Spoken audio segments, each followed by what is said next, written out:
ఓడినామని సంతృప్తి ప్రకటించాడు. అంటే ఆయన ఇంటెన్షన్ ఏంటనేది బయటకు వచ్చింది. అంటే నువ్వు ఎక్కువ ఓట్లను తెచ్చుకోవడానికి నువ్వు తెలంగాణ ఓట్లను చేయించినావు. ఎక్కువ ఓట్లను తెచ్చుకోవడానికి లాస్ట్ మినిట్లో నాకు ఏకపోయినా పర్వాలేదు కొండా సురేఖ గేమ్ అని చెప్పారు బీజేపీ కార్యకర్తలు అక్కడ. అంటే బీజేపీ అయినా ఇంకో పార్టీ అయినా తెలంగాణ అనేది వాళ్ళకు .2గా ఉండొచ్చు, .3గా ఉండొచ్చు, .4గా ఉండొచ్చు. కానీ పాయింట్ నెంబర్ 1 మాత్రం తెలంగాణ కానే కాదు. తెలంగాణ నెంబర్ 1 అనేది ఓన్లీ టీఆర్ఎస్కి.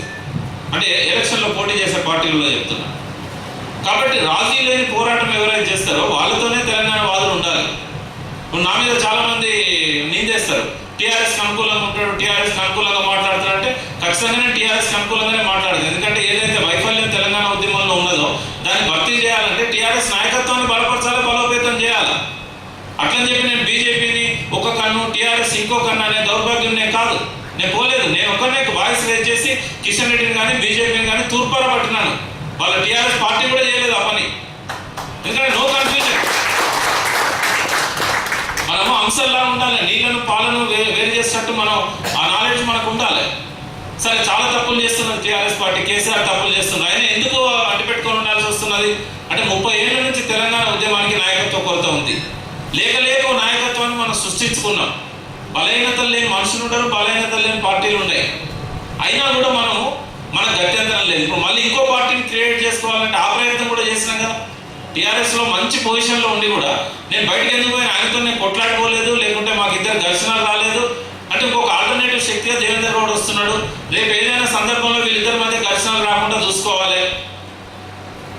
అట్లీకు నేను ఉన్నట్టయితే కొంతవరకు కంట్రోల్ చేయగలుగుతా. ఇంకో ప్రత్యామ్నాయ శక్తిగా ఉన్నట్టయితే కేసీఆర్ కూడా కంట్రోల్లో ఉంటాడు. ఇవన్నీ ఆలోచించుకొని అడిపోయాను. ఆయనకు సెకండ్ ఏజెండా ఉన్న సంగతి మనకు తెలియదు.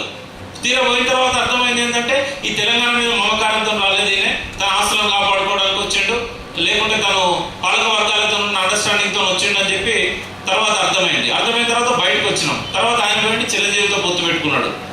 అంటే ఏ తెలంగాణ నాయకుడైనా కూడా ఒక ఆంధ్రవాడి దయాదాక్షిణ్యాల మీద తెలంగాణ ఉద్యమాన్ని నడపాలని వాడు అనుకోడు. దేవేంద్ర గౌడ్ ఏం చేసినట్టు చిరంజీవి కాళ్ళ దగ్గర పోయాడు.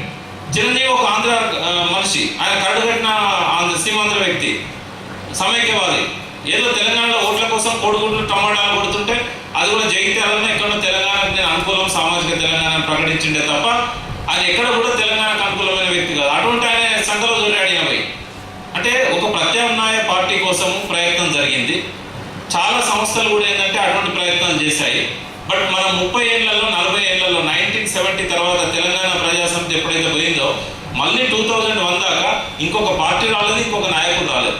అటువంటి లేక మనకు నాయకత్వం వస్తే ఆయన దగ్గర రంధ్రాన్వేషణ చేసి తప్పులను బయటపెట్టి ఆయన మీద బురద తల్లడం, ఆయనను పూర్తిగా లేకుండా చేసే ప్రయత్నం ఏంది అసలు? ఇవాళ కేసీఆర్లో ఎన్ని తప్పులున్నా కూడా ఆయన ఇవాళ ఢిల్లీ దాకా తీసుకుపోయి అన్ని పార్టీలను ఒప్పించి ఈ స్థాయికి తీసుకొచ్చాడు తెలంగాణ ఉద్యమం. అంటే ఆయన ఒక్కదేనంటే ఆయన ముందు పెట్టుకున్నాము, మనం అందరం వెనకాల ఉన్నాం. ఇవాళ జేఏసీ ఉద్యమం లేకుండా ఇంత దూరం రాదు కదా. తర్వాత అనేక సంఘాలు గద్దరు కావచ్చు, తర్వాత అనేక ఆర్గనైజేషన్స్, కల్చరల్ ఆర్గనైజేషన్స్ కావచ్చు, లిటరీ ఆర్గనైజేషన్